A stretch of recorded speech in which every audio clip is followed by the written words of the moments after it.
Dan di malam harinya dia mendengar beberapa kali dentuman yang sangat keras.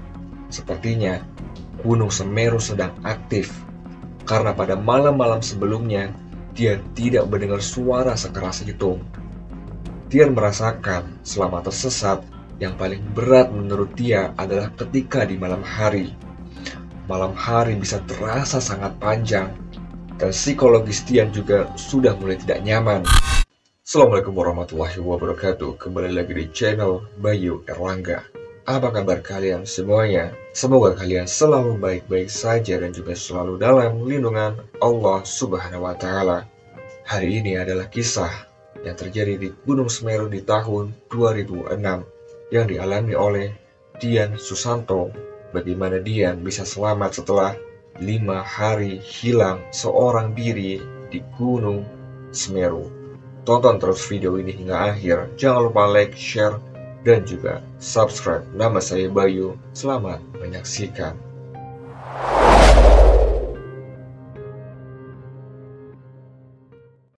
Peristiwa ini dialami oleh Dian Susanto di tahun 2006 yang lalu, tepatnya di tanggal 18 November.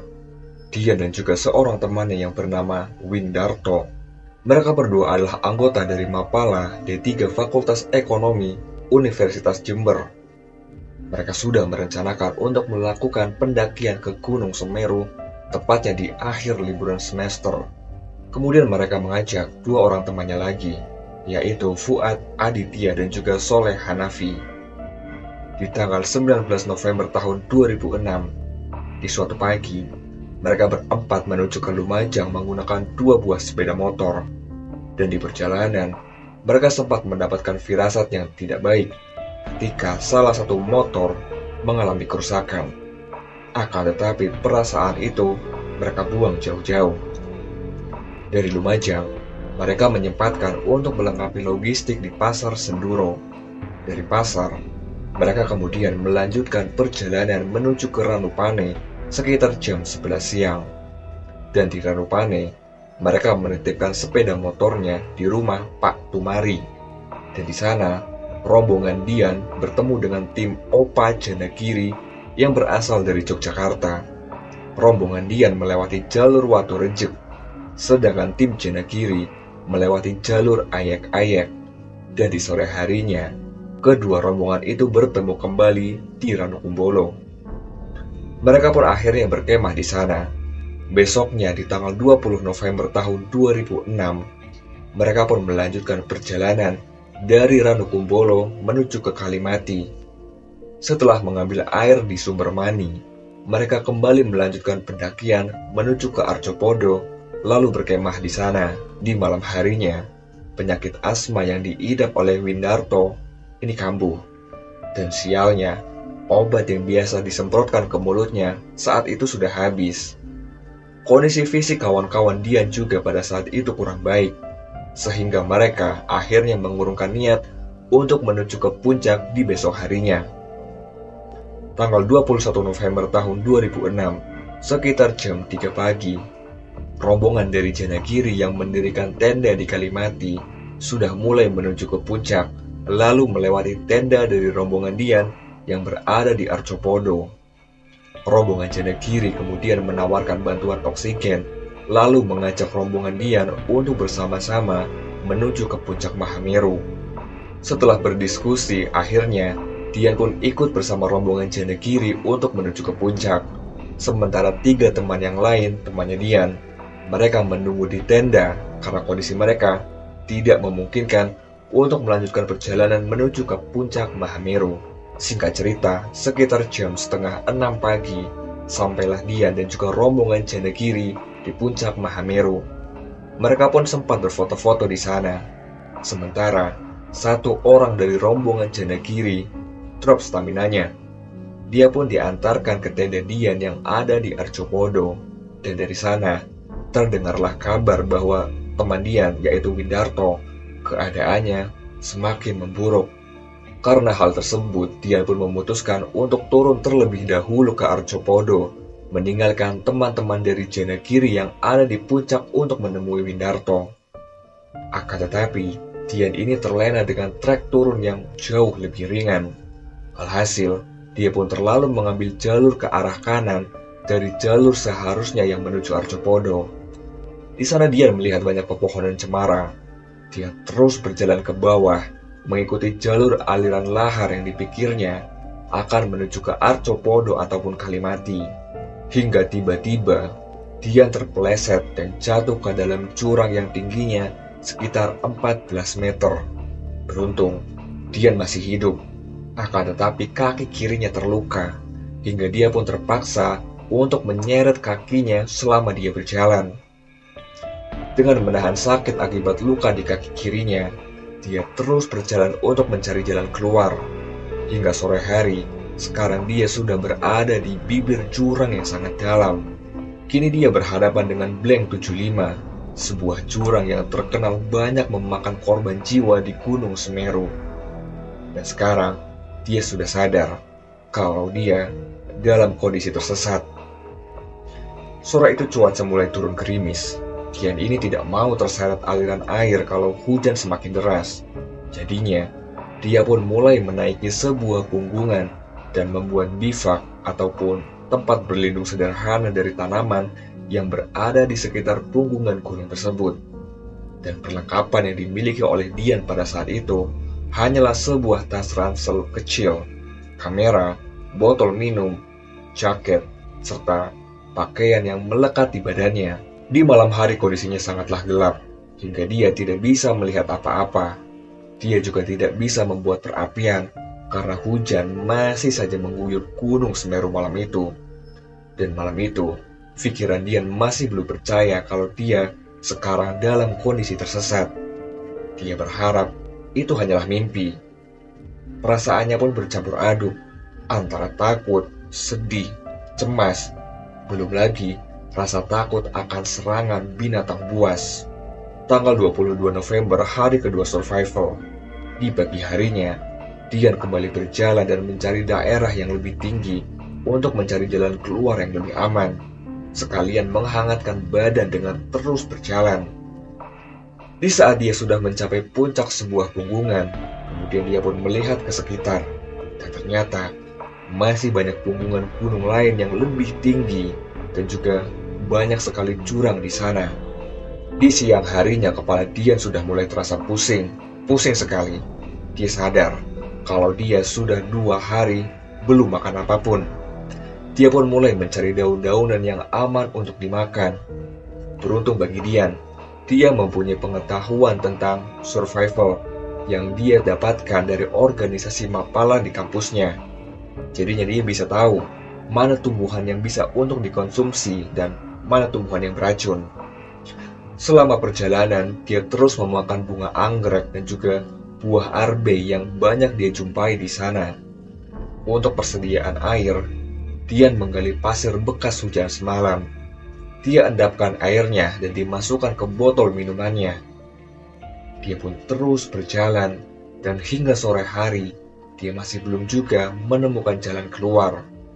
Dan tiba-tiba sore itu, hujan kembali turun dengan sangat deras. Sementara posisi dia kini berada di samping jalur lahar. Di sana air terlihat semakin meninggi dan terjadilah longsor. Dian pun bergegas untuk mencari tempat yang lebih aman. Malam itu dia tidur melingkar di bawah sebuah pohon yang ukurannya cukup besar agar dia tidak terjatuh ke jalur lahar dan juga tersapu oleh air dari arah atas. Dan di malam harinya, dia ini mulai berpikir. Dia teringat kalau Dian pernah melihat sebuah peta kontur Gunung Semeru, bahwa di peta itu, di daerah sebelah timur, di sana adalah tempat yang cenderung lebih landai, dan di sana juga ada perkampungan warga. Alhasil, dia pun memutuskan kalau besok pagi dia akan berjalan menuju ke arah timur dengan menggunakan bantuan kompas alami, yaitu matahari. 23 November, hari ketiga survival. Di pagi harinya, tepat setelah matahari terbit, dia pun mulai berjalan ke arah timur. Dia terus berjalan menaiki punggungan Gunung Semeru yang sangat terjal, hingga tiba-tiba dia terjatuh. Dia terjatuh terguling-guling dan berhenti di atas tempat yang datar. Akan tetapi, Setelah tempat itu diinjak, dia jatuh ke dalam. Ternyata, dataran tersebut adalah anyaman alami dari akar-akar pohon. Dia pun berusaha untuk melewati celah-celah pepohonan, dan dia melihat ada sebuah lubang di antara pohon tersebut. Dan jika dia terjatuh, sudah pasti sangat sulit untuk dia bisa selamat, karena lubang itu berbentuk vertikal dan juga sangat dalam. Di sore harinya, Dian pun menggali tanah di lereng di bawah pohon besar untuk dia gunakan sebagai tempat tidur. Dan di malam harinya, dia mendengar beberapa kali dentuman yang sangat keras.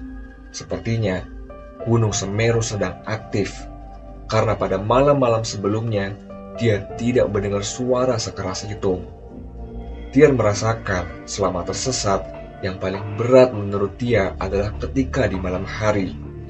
Malam hari bisa terasa sangat panjang, dan psikologis Dian juga sudah mulai tidak nyaman.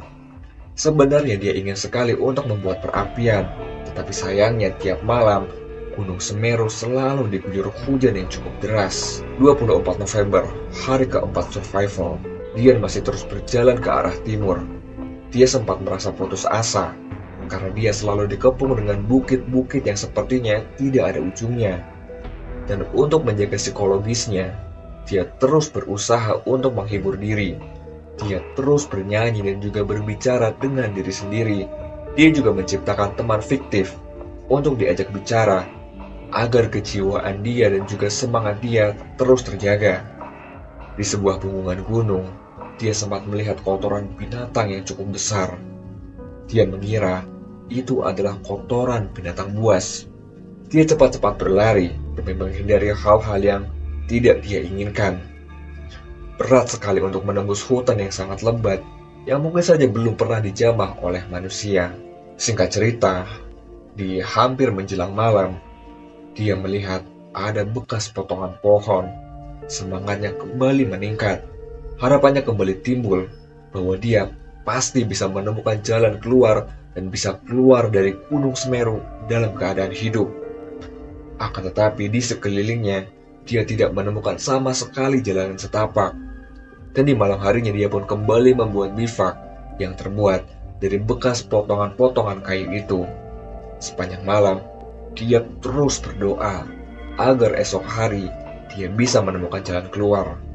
Karena dia sangat yakin kalau ada bekas potongan pohon, hal itu menandakan bahwa pernah ada orang ataupun manusia yang berada di sana. 25 November, hari kelima survival. Pagi ini, Dian kembali sangat bersemangat karena dia sudah menemukan sebuah jalan setapak di sekitar bekas potongan-potongan pohon yang mengarah ke arah barat. Dia terus mengikuti jalan tersebut hingga jalan itu habis atau buntu. Kemudian dia pun kembali ke arah timur dan terus mengikuti jalan hingga dia merasa sangat kelelahan. Dia pun beristirahat, dan ketika dia sedang beristirahat, tiba-tiba untuk pertama kalinya setelah 5 hari tidak bertemu manusia, kali ini dia bertemu dengan 2 orang. Orang itu bernama Pak Suwardi dan juga Pak Timin. Ternyata Pak Suwardi dan juga Pak Timin sedang mencari rotan di dalam hutan. Mereka berdua bilang kalau jika Dian terus mengikuti jalan setapak itu, dia akan sampai ke sebuah perkampungan. Akan tetapi, Dian tidak mau mengambil resiko, hingga akhirnya diputuskan. Dia akan menunggu 2 petani itu untuk menyelesaikan pekerjaannya mencari rotan. Dan barulah besok hari, mereka bersama-sama akan turun. Dian pun tidur di gubuk petani itu yang ada di hutan. Di sana, Dian juga dikasih makan dan juga minum. Tanggal 26 November, setelah 2 petani itu selesai mengambil rotan di hutan, mereka bertiga pun akhirnya turun bersama. Hingga singkat cerita, sampailah mereka di kampung Sumber Mujur yang berada di desa Candipuro. Dan di pinggir sungai, Dian melihat air yang sangat jernih. Dia pun minum sepuas-puasnya, karena dia sudah beberapa hari hanya minum air keruh yang bercampur dengan pasir. Di sana, terlihat ada seseorang yang akan mandi di sungai. Orang itu pun bertanya kepada Dian, "Dian, ini dari mana? Kenapa membawa tas dan juga memakai sepatu serta celana yang sudah compang-camping? Dian pun menjawab kalau dia ini tersesat di Gunung Semeru. Dan bapak ini kembali bertanya, apakah kamu orang yang diberitakan hilang di koran, TV dan juga radio? Dian menjawab nggak tahu. Karena memang selama hilang di hutan Semeru, Dian nggak tahu keadaan di luar sana. Orang itu kemudian mengajak Dian untuk ke rumahnya. Dan ternyata di sana sudah banyak orang di kampungnya. Dan di sana, Dian dipinjamin handphone oleh salah satu warga. Dia pun menghubungi sekretariat Mahipala. Awalnya teman-teman dari Mahipala tidak percaya kalau Dianlah yang menelpon mereka.